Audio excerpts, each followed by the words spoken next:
करवा चौथ का दिन सुधा ने आज सजने संवरने के लिए पार्लर की एडवांस में बुकिंग करा रखी थी।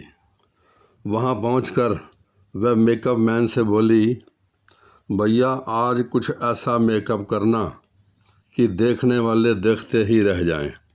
मेरी उम्र 25 से ज़्यादा नहीं दिखनी चाहिए। मेकअप करने वाला भैया कुछ मुस्कुराया और फिर अपने काम में जुट गया। सबसे पहले उसने सुधा का जूड़ा ख़त्म करके शोल्डर कट हेयर स्टाइल बनाया।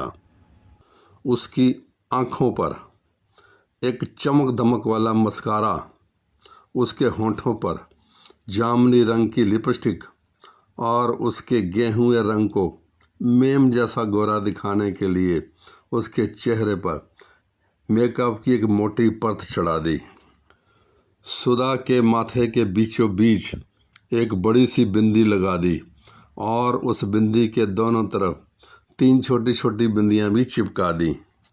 ऐसा लगा जैसे आसमान से 7 ग्रह उतरकर धरती पर आ गए हों। उसकी साड़ी का पल्लू और ब्लाउज़ की कुछ इस तरह से सेटिंग की कि सुधा की जवानी को जो भी देखे वो आकर्षित हुए बिना न रह सके।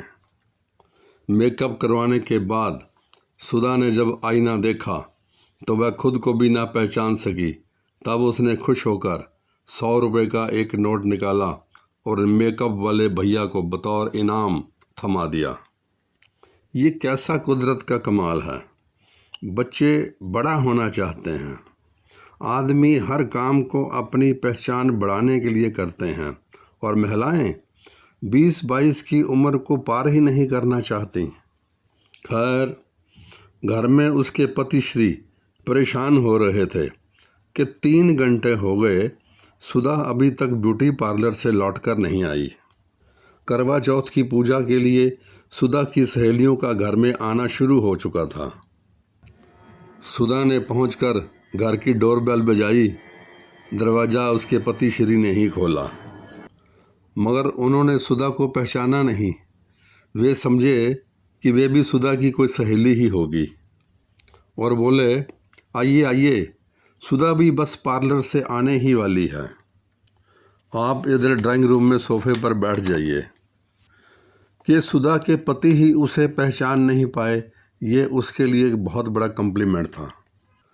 आज़ाद बाई कनखियों से सुधा की तरफ देखे जा रहे थे।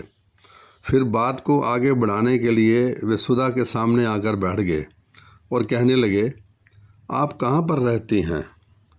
इस पर सुधा धीमे स्वर में बोली, जी मैं इसी गली में रहती हूँ। आज़ाद बाई बोले, आपको नहीं लगता कि हम पहले भी कहीं मिल चुके हैं? सुधा ने कहा, जी हाँ, एक शादी में हम मिले थे। जयमाला के समय स्टेज पर मैं भी थी और वहाँ आप भी थे। आज़ाद बाई ने फिर पूछा, आप क्या लड़की वालों की तरफ से थी या लड़के वालों की तरफ से? सुधा मंद मंद मुस्कुराती हुई बोली, जी मैं लड़की वालों की तरफ से थी। आज़ाद बाई ने बात आगे बढ़ाई। पूछने लगे, ये कब की बात रही होगी? सुधा ने कहा, जो कि 15 साल पहले की बात है। आज़ाद बाई उसको निहारते हुए बोले, 15 साल? आपने तो अब तक अपनी फिगर को बहुत मेंटेन करके रखा हुआ है। देखिए, मैं एक कवि हूँ। आप मुझे अपना मोबाइल नंबर दीजिए, मैं आपको अपनी ताज़ा तारीन लिखी हुई मोहब्बत की गज़ल भेजूँगा। सुनकर बताइएगा कैसी लगी। सुधा जब अपना मोबाइल नंबर बताने लगी तो आज़ाद बाई कहते, 1 मिनट रुकिए, मैं ज़रा अपना मोबाइल निकाल लूँ, सीधा उसमें फीड कर लेता हूँ।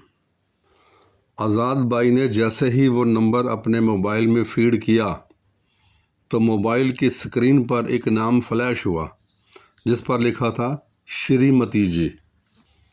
आज़ाद बाई ज़ोर से हंस पड़े और बोले, सुधा तुम? बाई मान गए, आज तो तुम अपनी छोटी बहन से भी छोटी लग रही हो। इतना कहते हुए उन्होंने अपनी धर्मपत्नी श्रीमती सुधा को अपनी बाहों में ले लिया। सुधा बोली, हटिए जी, ये प्यार व्यार की बातें रात को करना, अभी करवा चौथ की पूजा का समय है।